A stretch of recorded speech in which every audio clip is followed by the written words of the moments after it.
LindsayFerrisMartin.net.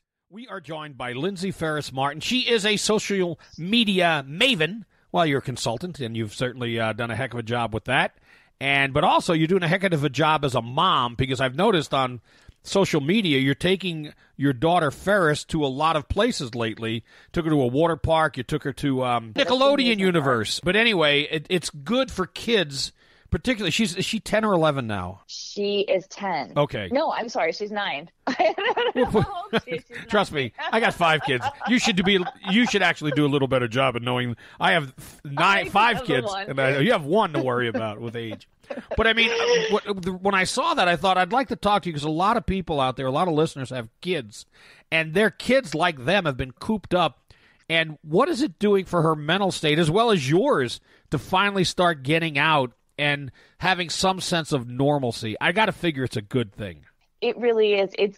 It's twofold. You're right. It's for my mental health and hers. You know, I work from home, and we're at home 24/7 within our four walls. Luckily, the weather's starting to get nicer, but even still in the wintertime, you're just cooped up, right?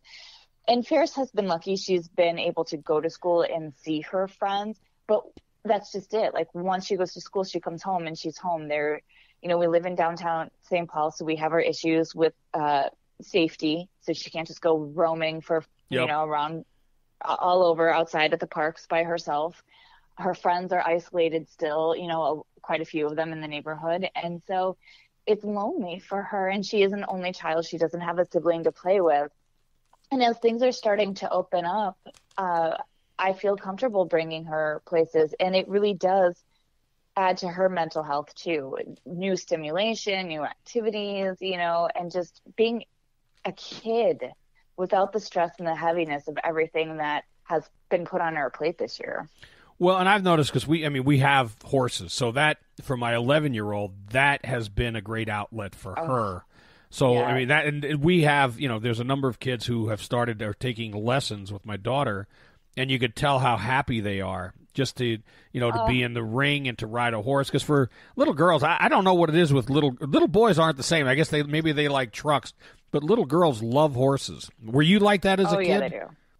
You know, I was never exposed to horses when I was a child. I've been a city kid my entire life, so I've never been exposed to a horse. Well, you poor thing. I think I've seen them at a zoo. A zoo? Okay, there are no horses in zoos. Okay, you might have seen them at a ranch somewhere. They are not that odd that you'd see them in a zoo. That would like be saying, well, I went to the zoo and saw a dog and a cat. Well, who knows? Right. But anyway, the point is, it is great to get her out. Now, are any of these places, or are there others that you have on your list that you could recommend that people in the Twin Cities area, anyway, and you know, throughout the state, might want to come to the cities to go to? Nickelodeon is certainly a good choice, and so is the water park. But what else do you have planned? Well, I don't know. That's a good question. We do look for opportunities to do like little staycations. So if there's a hotel near someone's hometown, and just even checking in there and having just a different viewpoint, right? New scenery. If there's a pool, you know, a fitness room or something that you can take advantage of, I think it's really, really helpful, especially for a kid.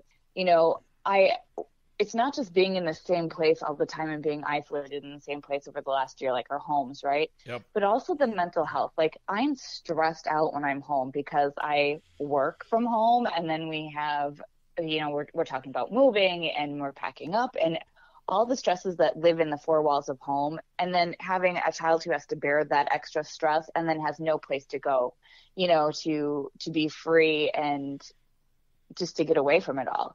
It's really, I feel bad as a parent actually sometimes, you know, and just, I don't know, parent guilt, but no. People are looking for, yes.